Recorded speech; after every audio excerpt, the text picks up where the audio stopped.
কিভাবে এক ঈশ্বর, এক পৃথিবী, এক ধর্মে আমরা ফিরে যেতে পারি। এটা আরো এমন পিস এক্সিবিশন, এমন আরো কাজ, এমন আরো আলোচনার মাধ্যমে এটা হতে পারে প্রধান ধর্মগুলোতে ঈশ্বরের ধারণা।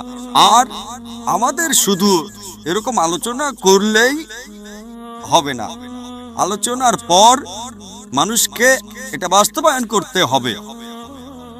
আপনার কাছে আমার অনুরোধ ভাই, এটা বাস্তবায়ন করুন যে ঈশ্বর এক, ধর্ম একটাই, ঈশ্বর কেবল একজনই, তাকে কেউ জন্ম দেয়নি, তার কোনো প্রতিমূর্তি নেই।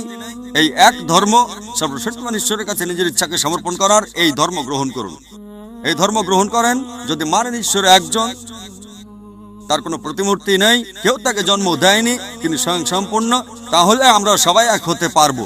অন্যথায় শুধু আলোচনা করলেই হবে না, মানুষকে সত্য গ্রহণ করতে হবে, এর বাস্তবায়ন করতে হবে। তাই আমার অনুরোধ ভাই, আপনি শান্তি এবং সর্বশক্তিমান ঈশ্বরের একত্বের এই ধর্ম গ্রহণ করুন, নিজের ইচ্ছাকে সর্বশক্তিমান ঈশ্বরের কাছে সমর্পণ করুন। আপনার দ্বিতীয় প্রশ্নে আসি, কে উত্তম, একজন আমিষভোজী নাকি নিরামিষভোজী? আমি বলবো এটার কোনো পার্থক্য তৈরি করে না একজন আমিষভোজী না নিরামিষভোজী।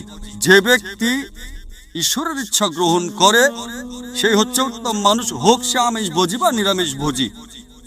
ইসলামে এটা জরুরি না যে কাউকে নিরামিষভোজী হতেই হবে। আমার বিতর্ক আলোচনায় বলেছি, আমিষভোজী হয়ে একজন ভালো মুসলিম হতে পারে, নিরামিষভোজী হওয়া ইসলামে জরুরি না। আর কেন একজন মানুষের আমিষভোজী হওয়া উচিত, এ বিষয়ে একটা লেকচার দিয়েছি। একটা বিতর্ক করেছে একজন জৈনের সাথে, বিষয় ছিল আমিষ জাতীয় খাবার অনুমোদিত নাকি নিষিদ্ধ। এখন আপনার প্রশ্নে আসি যে কে উত্তম।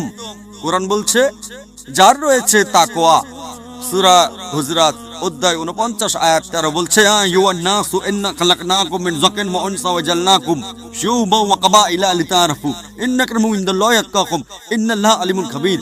হে মানুষ, আমি তোমাদের সৃষ্টি করেছি একজোড়া নারী এবং পুরুষ থেকে, এবং জাতীয় গোত্রে বিভক্ত করেছি, যাতে একে অন্যকে তোমরা চিনতে পারো, একে অন্যকে নিন্দা করবে না।